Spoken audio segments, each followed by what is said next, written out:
The old man's voice was barely above a whisper, but it carried the kind of weight that fills a room.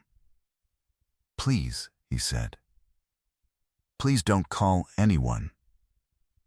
He had one hand pressed flat against the wall of the Mercy General emergency room corridor, not holding himself up exactly, just touching it, the way a man touches a wall when he needs something solid that will not leave. His left eye was swollen shut. The bridge of his nose had been bleeding long enough that the blood had dried in a line down his upper lip, and he had not wiped it away, which told the nurse at the admissions desk something she did not want to know. The medical bracelet on his wrist said Walter James Pruitt, age 77, blood type O positive, emergency contact, none listed. She reached for the phone. He saw her reach. "Please," he said again. He didn't say anything else after that. He just looked at her with his one good eye, the color of winter sky, and waited. Nobody in that corridor moved. Then the automatic doors at the end of the hall opened, and a German shepherd walked in. Before we continue, tell us where you're watching from in the comments below.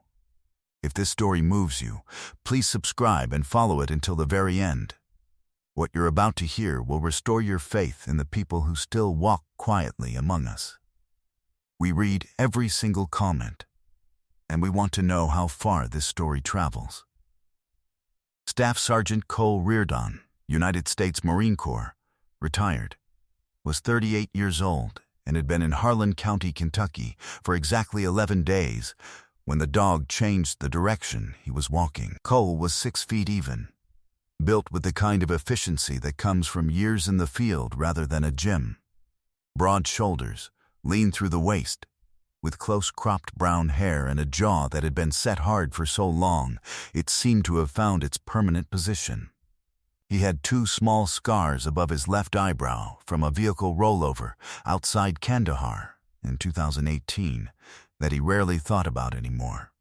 And his hands were the hands of a man who had spent 15 years using them for work that most people would not allow themselves to imagine. His eyes were dark amber, steady and unhurried, the kind of eyes that did not track nervously, but simply received everything, processed it, and filed it before anyone else in the room had finished blinking. People who met Cole Reardon for the first time often could not explain afterward why they had instinctively lowered their voices in his presence. It wasn't unfriendliness. It wasn't threat. It was the particular gravity of someone who had been in places where a raised voice could get men killed and had never fully unlearned that economy of presence.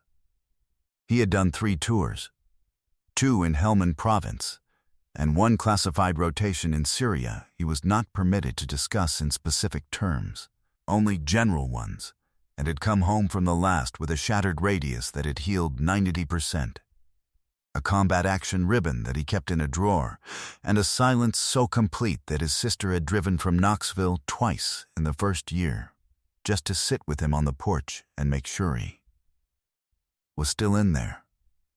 He was. He was just quiet in a way that takes time to distinguish from absence. The VA had offered him language for what he carried. He had taken the language politely and set it aside. What he had not set aside was Sarge. Sarge was a 7-year-old German shepherd, 82 pounds, with a coat the color of burnt amber fading to charcoal along his spine and the tops of his ears. He moved with the clean, deliberate economy of a dog who had spent years in environments where movement had consequences, always in step, always scanning, ears rotating independently like 2 small radar dishes seeking separate signals. His left rear leg bore a faint scar along the outer muscle from a fragmentation injury during a vehicle clearance in Kandahar in 2019 that had taken 3 weeks to heal and had not slowed him by a single observable degree. One of his canine teeth was titanium, a replacement after a compound apprehension that Cole still did not fully like to think about. He had a Combat Meritorious Unit Commendation, which meant nothing to him, and a handler, which meant everything. Cole had spent 8 months and 11 separate conversations with the Department of Defense working dog adoption program to bring Sarge home. Sarge had never once looked at Cole like he wasn't sure he'd made the right decision. Cole had come to Harlan County to look at a property, a small house on 4 acres that a college friend had mentioned was going cheap. Somewhere he could be quiet and figure out what the next 40 years were supposed to look like. He was not in crisis. He was not in despair. He was simply a man at a crossroads with a dog at his knee, stopping for a prescription refill at the Mercy General Pharmacy on a gray Tuesday in November when Sarge stopped walking. Not slowed. Stopped, both ears forward. Body locked. His eyes fixed on the corridor to the left, toward the emergency wing. Cole followed the dog's gaze and saw an old man standing against a wall with a dried line of blood down his face and one hand pressed flat against the plaster, asking a nurse not to call anyone. He was at the man's side in 4 seconds. Not running, that changes a scene. Walking with purpose, which is different. "Sir," Cole's voice was low. "My name is Cole. Can I sit with you for a minute?" Walter Pruitt looked at him the way men of that generation look at strangers who offer something, measuring the sincerity against the probability of disappointment, which their life experience has taught them is usually the safer bet. Then he looked at Sarge, who had placed himself very quietly on Walter's left side and sat down without being told to, which was not a trained command. It was a choice. Walter's good eye moved back to Cole. "I'm not going to the hospital," Walter said. "That's all right," Cole said. "Can you tell me what happened?" What had happened was a thing that had been happening for 14 months. Walter James Pruitt had been a sergeant first class in the United States Army, 7th Infantry Division, 2 tours in Vietnam, 1968 and 1970. He had a Purple Heart from the Mekong Delta in a box under his bed. He had a Distinguished Service Cross from an engagement in Quang Tri Province that he did not talk about. He had outlasted a wife, a business, a knee replacement, and the casual cruelty of a county that had slowly stopped seeing him. What he had not outlasted yet was his grandson's friend, a 26-year-old named Derek Bowman, who had moved into Walter's spare room 9 months ago under the terms of helping with household bills and had stayed under the terms of controlling them instead. Derek Bowman was not a large man, and not a particularly smart one, but he had the particular intelligence of people who understand instinctively which people the world has decided not to protect. He had identified Walter's VA pension checks within 3 weeks of moving in. He had taken over management of Walter's bank account within 6, citing Walter's difficulty with the online portal, which was real. He had been collecting Walter's $1,847 monthly pension for 11 months. He had given Walter a household allowance of $200, which covered groceries and nothing else. When Walter had confronted him 2 weeks ago, having finally convinced a neighbor to drive him to the bank in person, Derek had taken Walter's phone and told him that confused old men who made accusations had a way of ending up in facilities where people made decisions for them. Then he had hit him, once with enough force to split the bridge of Walter's nose and close his left eye, and had told Walter that nobody would believe him, and that calling the police would only prove that Walter couldn't live on his own anymore. And wasn't that what Walter was afraid of? It was what Walter was afraid of. It was the thing Derek Bowman had measured and calibrated from the beginning. Walter had walked 1.25 miles to Mercy General in the November cold with his nose bleeding, telling himself he only needed to get the bleeding stopped, because he could not afford to become the kind of problem that ends with a facility. He had not allowed himself to think past that. The nurse at the desk had reached for the phone, and he had said please, and that was where Cole Reardon had found him. Cole listened to all of it, He did not interrupt. He did not shift his expression. He had heard things in worse places from men in worse condition, and he had learned a long time ago that the most important thing a man can give another man in a moment of confession is the simple dignity of being listened to completely. Sarge sat against Walter's left knee the entire time, warm and still, and at some point Walter's right hand had come to rest on top of the dog's head without either of them appearing to notice. "He's right that nobody will believe me," Walter said when he had finished. He said it matter-of-factly, not with self-pity. The way men state facts they have already fully accepted. "I'm 77 years old, and my word is going to go up against a younger man who pays his taxes and goes to church on Sunday." "He's wrong," Cole said simply. Cole made 2 calls from the hospital corridor, stepping 6 feet away so Walter could see him and hear him at the same time. The first was to a veterans services attorney in Lexington named Patricia Home, who had done pro bono work for a fellow Marine's father 2 years prior and who picked up on the third ring and said she could have an emergency financial protection order filed in Harlan County Circuit Court by 4 o'clock that afternoon. The second was to a county sheriff's deputy named Briscoe, who Cole had met 3 days earlier at the hardware store, and who had a cousin who'd served in Fallujah. Cole didn't ask for a favor. He stated what had happened, gave Derek Bowman's name and address, gave the account numbers Walter had memorized because 77 years of life had not softened his mind, and gave the specific statute number for financial exploitation of a vulnerable adult that Cole had looked up in the parking lot. "You've done this before," Briscoe said. "Seen enough of it," Cole said. He didn't know yet that Derek Bowman, upon finding Walter's bed empty that morning, had made 2 phone calls of his own.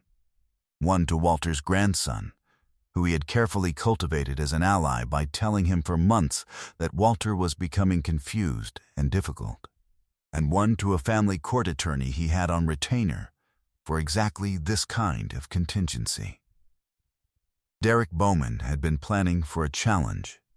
He had planned for an angry old veteran, for a suspicious family member, for a social worker, for a bank manager. He had not planned for a retired staff sergeant of the United States Marine Corps with 14 years of combat service, a veteran services attorney on speed dial, and 82 pounds of German Shepherd, who had already decided, without any instruction from his handler, that Walter Pruitt was someone who needed protecting. Sarge made this determination known in the particular way that trained dogs make determinations known, not with aggression, not with noise, but with placement. When Derek Bowman arrived at Mercy General at 2:15 that afternoon, having been called by Walter's grandson, who had been called by Derek, who had constructed the entire chain for exactly this purpose, Sarge was in the hallway outside the treatment room, where a nurse was cleaning Walter's face. Derek came through the doors with his hands in his jacket pockets and the practiced expression of a concerned family friend, which was the expression he had been wearing for 14 months and which fit him like a garment he had tailored. He saw Cole standing at the end of the corridor. He did not see the dog until he was 12 feet away, because Sarge had not moved and had not made a sound. He was simply sitting in the center of the hallway, amber eyes fixed on Derek Bowman with a quality of attention that was not aggression and not uncertainty, and not anything Derek Bowman had a comfortable category for. The hackles along Sarge's spine had risen like a slow ridgeline. He did not growl. He simply sat in the middle of the corridor and watched Derek the way trained dogs watch things that have revealed their nature, which is to say, without any of the social performance that makes dishonest people feel comfortable. Derek stopped walking. "What is that dog doing in a hospital?" he said, and his voice was the voice of a man reaching for authority he was already no longer sure he had. "He's telling me something," Cole said. He said it without any particular inflection. Factual, He's been telling me the same thing since we found Mr. Pruitt this morning. Cole introduced himself by name and rank and service record in the same tone he would have used to brief an operations order. Complete, sequential, without ornamentation. He told Derek Bowman that Deputy Briscoe had obtained a warrant to review the financial records attached to Walter's account and that attorney, Patricia Holm, had filed an emergency petition to have Walter's financial affairs reviewed by the court, and that the petition had been accepted, and that Derek's name appeared prominently in it. He said all of this the way he said most things, quietly, completely, and without any of the anger that Derek had been counting on, because anger is something a man like Derek Bowman knows how to navigate. Calm is harder. You can't prove anything, Derek said. The entitlement in his voice had curdled slightly at the edges. Walter's confused. He gets things mixed up. Anyone will tell you that. The bank records will tell me, Cole said. They already told the deputy.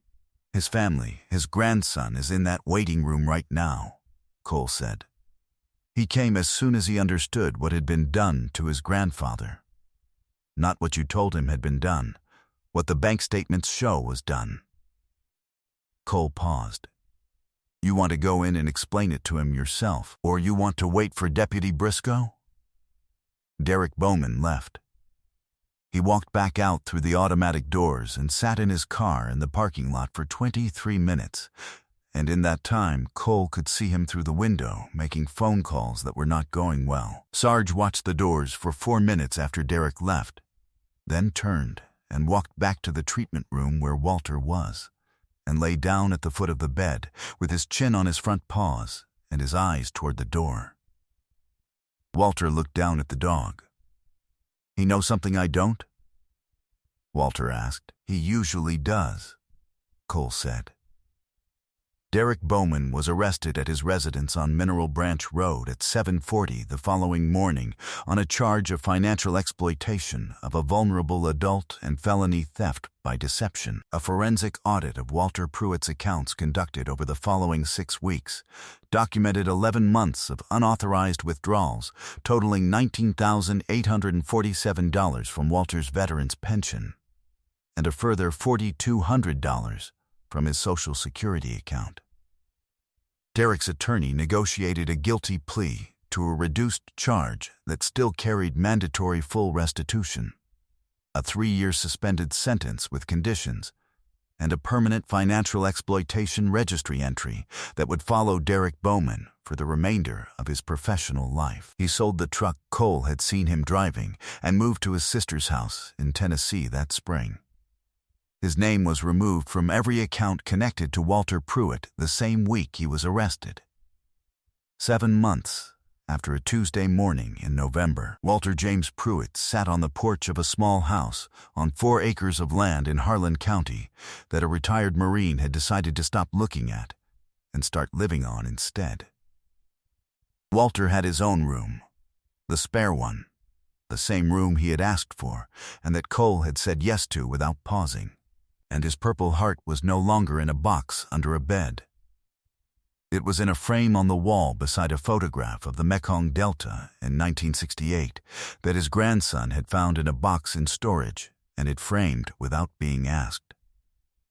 It was a Saturday in June, warm and quiet, and carrying the particular quality of stillness that only comes to places that have had enough trouble to make stillness feel earned.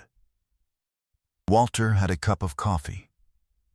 Cole had a cup of coffee. Sarge was in the pasture below the porch, chasing something with the entire enthusiasm of a dog who has decided that a field in Kentucky is one of the finest places he has ever been stationed, which, Cole thought watching him run, it very possibly was. Walter's grandson had driven up from Knoxville for the weekend. He sat on the porch steps with his own coffee and did not say much, which was the particular way of men who have understood something about themselves that required no announcement. He had sat in the Mercy General waiting room and read the bank statements on his phone and understood what had been done to his grandfather. and understood what had been done in his name, and he had not needed anyone to explain it to him. He had put his hand on Walter's shoulder in the treatment room and said he was sorry, and Walter had said there was nothing to be sorry for, which was not entirely true, but was the kind of not entirely true thing that families say in the right direction and mean. The nerve damage in Cole's right shoulder, not the radius which had healed, but the deeper thing, still ached on cold mornings. He had stopped treating this as a message. It was just weather. Below the porch, Sarge abandoned whatever he had been chasing and loped back toward the house with his tongue out and his ears up.